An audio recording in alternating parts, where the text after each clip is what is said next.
ഗണേഷ് കുമാറിന്റെ ഭാര്യ നൽകിയ പരാതി മുഖ്യമന്ത്രി വായിച്ചതിന് ശേഷം ആ പരാതിക്ക് എന്ത് സംഭവിച്ചുവെന്ന് അദ്ദേഹം വ്യക്തമാക്കേണ്ടതായിട്ടുണ്ട്. നിയമത്തിന്റെ വഴിക്ക് പോകും എന്ന് എപ്പോഴും പറഞ്ഞുകൊണ്ടിരിക്കുന്ന ഉമ്മൻചാണ്ടിക്കും UDF-നും എന്തേ ഇക്കാര്യത്തിൽ നിയമത്തെ അതിന്റെ വഴിക്ക് പോകാൻ അനുവദിക്കാത്തത്? ആ പരാതിക്ക് എന്ത് സംഭവിച്ചു? നമസ്കാരം. മുൻ മുഖ്യമന്ത്രിയായ ഉമ്മൻചാണ്ടിയുടെ മന്ത്രിസഭയിലെ ഒരു മന്ത്രിയായിരുന്ന KB ഗണേഷ് കുമാറിനെതിരെ KB ഗണേഷ് കുമാറിന്റെ അന്നത്തെ ഭാര്യ ഡോക്ടർ യാമിനി തങ്കച്ചി നൽകിയ പരാതിയിന്മേൽ അന്നത്തെ മുഖ്യമന്ത്രിയായ മൺമറഞ്ഞ ഉമ്മൻചാണ്ടി യാതൊരു തരത്തിലും നടപടിയെടുത്തില്ല. ആ പരാതിയിൽ ഉമ്മൻചാണ്ടി എന്ത് നടപടിയാണ് എടുത്തത്? എന്തുകൊണ്ടാണ് ഉമ്മൻചാണ്ടി നിശബ്ദനായിരിക്കുന്നത്?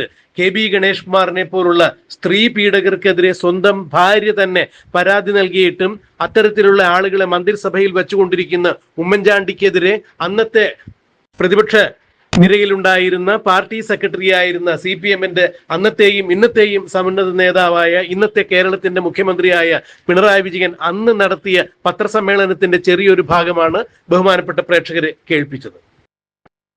ഇന്ന് സമാന രീതിയിലുള്ള ഒരു സംഭവം തന്നെയാണ് KB ഗണേഷ് കുമാറിൽ നിന്നും കേരളം കണ്ടിരിക്കുന്നത്.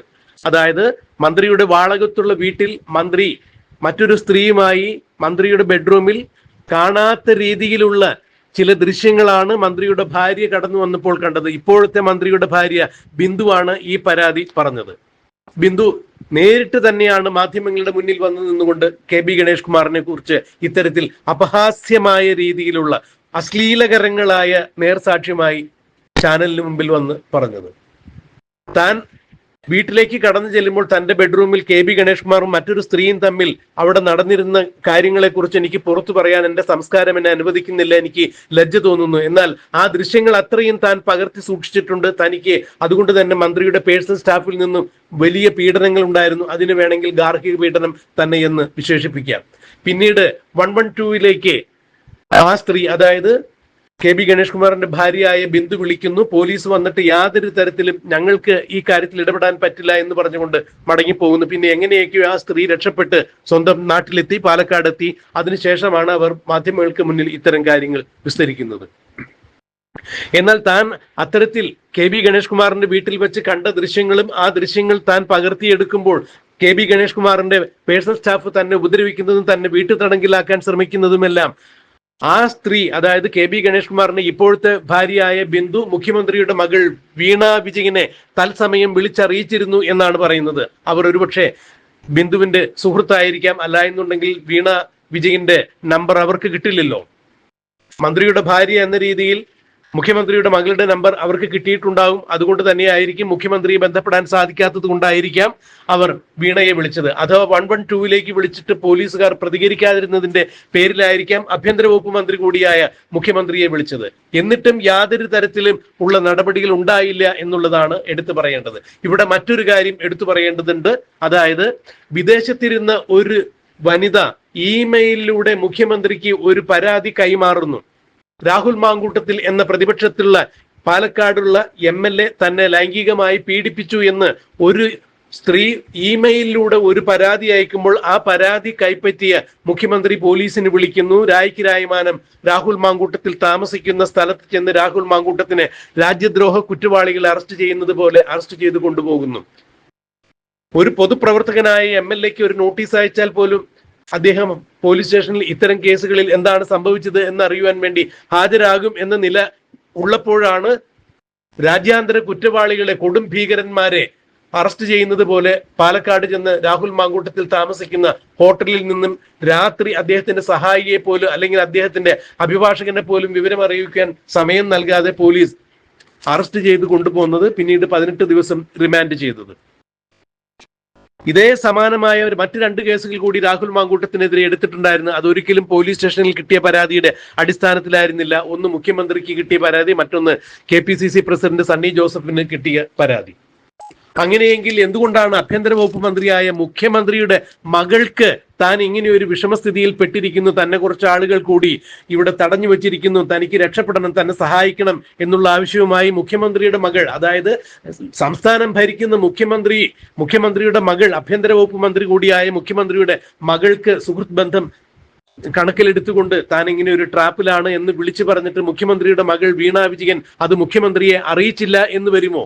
അതുകൊണ്ടായിരിക്കുമോ മുഖ്യമന്ത്രി നടപടിയെടുക്കാതിരുന്നത്? ബിന്ദു മുഖ്യമന്ത്രിയുടെ മകളെ വിളിച്ചു എന്നുള്ളതിന് ഫോൺ റെക്കോർഡുകളുണ്ട്.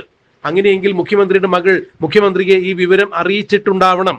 അറിയിച്ചിട്ടില്ല എന്നുണ്ടെങ്കിൽ അത് അന്വേഷിക്കപ്പെടേണ്ട കാര്യം തന്നെയാണ്. അറിയിച്ചിട്ടുണ്ടെങ്കിൽ എന്തുകൊണ്ട് മുഖ്യമന്ത്രി ഈ കാര്യത്തിൽ ഒരു നടപടി സ്വീകരിച്ചിട്ടില്ല? പോട്ടെ, ആ കാര്യത്തിൽ ഒരു നടപടി സ്വീകരിക്കാൻ മുഖ്യമന്ത്രിക്ക് വൈഷമ്യമുണ്ടെങ്കിൽ ഇന്നലെ, അതായത് ഇക്കഴിഞ്ഞ ശനിയാഴ്ച നടന്ന ഈ കാര്യം ഇന്നലെ മാധ്യമങ്ങൾക്ക് മുന്നിൽ വന്നു നിന്നുകൊണ്ട് മുഖ്യമന്ത്രിയുടെ മന്ത്രിസഭയിലെ ഗതാഗത വകുപ്പ് മന്ത്രിയായ KB ഗണേഷ് കുമാറിന്റെ ഭാര്യ അദ്ദേഹത്തിന്റെ വഴിവിട്ട അവിശുദ്ധമായ ലൈംഗിക ബന്ധങ്ങളെക്കുറിച്ച്, ലൈംഗിക അരാജകത്തെക്കുറിച്ച് പൊതു മാധ്യമങ്ങളിൽ വന്ന് വെളിപ്പെടുത്തിയിട്ടും ഇത് മുഖ്യമന്ത്രി അറിഞ്ഞില്ല എന്നുണ്ടാകുമോ? എന്തുകൊണ്ടാണ് ഈ സമയം ആയിട്ട് മുഖ്യമന്ത്രി ഗതാഗത വകുപ്പ് മന്ത്രിക്കെതിരെ യാതൊരു തരത്തിലുള്ള നടപടികളും കൈക്കൊള്ളാത്തത് എന്ന് മനസ്സിലാകുന്നില്ല. ഗണേഷ് കുമാറിന്റെ ആദ്യത്തെ ഭാര്യ യാമിനി തങ്കച്ചി ഗണേഷ് കുമാറിനെതിരെ നൽകിയ പരാതി അന്നത്തെ മുഖ്യമന്ത്രിയായ ഉമ്മൻചാണ്ടി പൂഴ്ത്തി എന്ന് ഘോരം മാധ്യമങ്ങൾക്ക് മുന്നിൽ വന്നു നിന്നുകൊണ്ട് അന്ന് പ്രസംഗിച്ച അന്നത്തെ പാർട്ടി സെക്രട്ടറിയായ ഇന്നത്തെ മുഖ്യമന്ത്രിയായ പിണറായി വിജയൻ ഇത് പറയുമ്പോൾ എന്തുകൊണ്ടാണ് ഇന്നത്തെ KB ഗണേഷ് കുമാറിന്റെ ഭാര്യ ഉന്നയിച്ച ലൈംഗിക ആരോപണങ്ങളിൽ മുഖ്യമന്ത്രി ഒരു നടപടി കൈക്കൊള്ളാത്തത്? ഇതിനാരെങ്കിലും പരാതി നൽകണമെന്നില്ലല്ലോ. ധാർമ്മികമായ ഉത്തരവാദിത്തം ഏറ്റെടുത്തുകൊണ്ട് ഗണേഷ് കുമാർ രാജിവെച്ചില്ല എന്നുണ്ടെങ്കിൽ തന്റെ മന്ത്രിസഭയിലുള്ള ആളുകൾക്ക് ധാർമ്മികമായ ഉത്തരവാദിത്തമില്ലെങ്കിൽ പൊതുജനങ്ങൾക്ക് മുന്നിൽ മാതൃകാപരമായ പെരുമാറ്റച്ചട്ടം കാണിക്കുന്നില്ല എന്നുണ്ടെങ്കിൽ ആ ഒറ്റ കാരണത്താൽ മുഖ്യമന്ത്രിക്ക് അവരുടെ രാജി ആവശ്യപ്പെടാൻ പറ്റും എന്നാണ് നിയമവൃത്തങ്ങളിൽ നിന്നും നമുക്ക് മനസ്സിലാക്കാൻ സാധിച്ച കാര്യം. അങ്ങനെയെങ്കിൽ എന്തുകൊണ്ട് KB ഗണേഷ് കുമാറിനെ മുഖ്യമന്ത്രി മന്ത്രിസഭയിൽ നിന്നും മാറ്റി നിർത്തില്ല എന്നുള്ള ചോദ്യം പ്രസക്തം തന്നെയാണ്.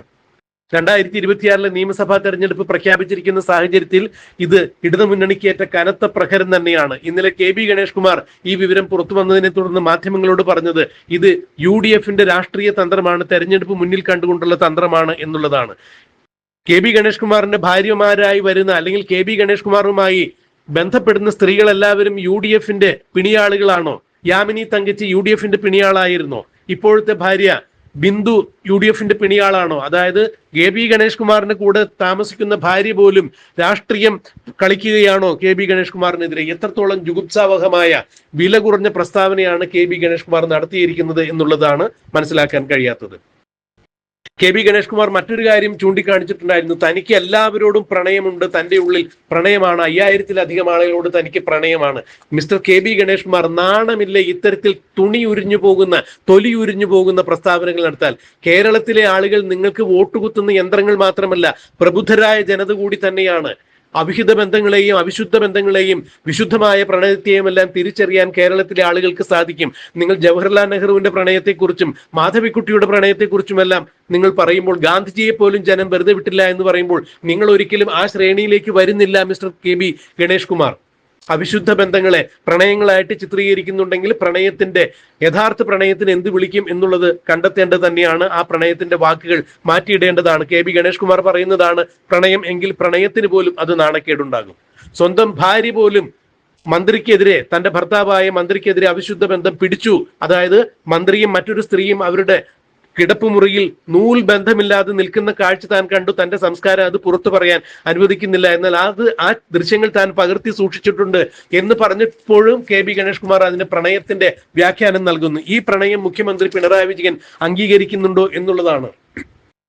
KB ഗണേഷ് കുമാറിനെ കുറിച്ച് അദ്ദേഹത്തിന്റെ പിതാവും കേരളത്തിൽ ദീർഘകാലം മന്ത്രിയുമായിരുന്ന K ബാലകൃഷ്ണപിള്ള തന്നെ കൃത്യമായി തന്നെ പറഞ്ഞിട്ടുണ്ട്. അദ്ദേഹം അതായത് KB ഗണേഷ് കുമാർ എന്റെ മകനായതിൽ ഞാൻ ലജ്ജിക്കുന്നു എന്നാണ് പറഞ്ഞത്.